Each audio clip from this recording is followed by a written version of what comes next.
We really need to keep an eye on the World Economic Forum and their puppet leaders. The WEF has been behind the scenes for years, shaping global economic policies, but there are growing concerns about whether this powerful organization should exist at all. The WEF claims to be a nonprofit organization that brings together leaders from government, business, and academia to discuss and shape global economic policies. And while its stated mission is to improve the state of the world, it's becoming more and more obvious that the WEF's actions do not align with this goal. It's becoming clear that the WEF is driven by the interests of the world's wealthiest and most powerful individuals and corporations rather than the needs of ordinary people. Because you've got to understand what is happening. This is the establishment against the rest of society. It's only beginning, and the reason is very straightforward. When you manufacture something, anything, this table, Right. you have a value added. The value added is when you take the raw materials and you manufacture a product. The value you add is known as value added. And that is shared between capital and labor. And the whole division, the sharing of that, is being the subject of massive debates for generations.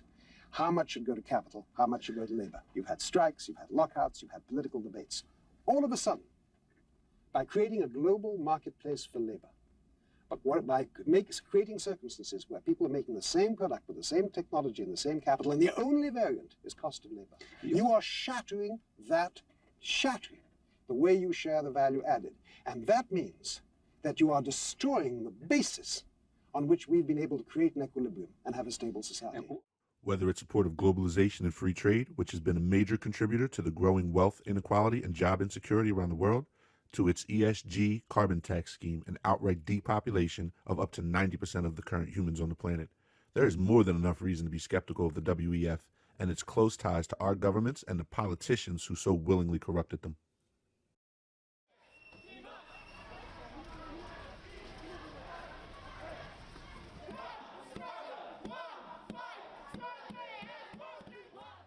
And the forum has only recently faced criticism for its lack of transparency and accountability, as well as the amount of control it imposes over elected leaders of foreign nations.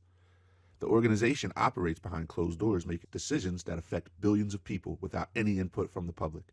In recent years, there have been protests and demonstrations against the WEF's annual meetings in Davos, Switzerland, with activities calling for both greater transparency and input for the populace, as well as outright banning of national leaders meeting behind closed doors. So what can we do to hold the WEF and other tax-exempt foundations accountable? How do we withdraw our consent from these unelected wolves in sheep's clothing? Well, one solution is to seek out alternative sources of information and analysis, as their entire existence relies on us being misinformed and ignorant to their true agenda and motivations.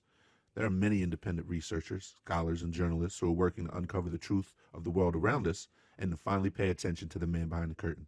By staying informed and engaged, we can hold the WEF and its subsidiaries accountable and demand greater transparency, input, and possibly an end to their control of the future evolution of the human species.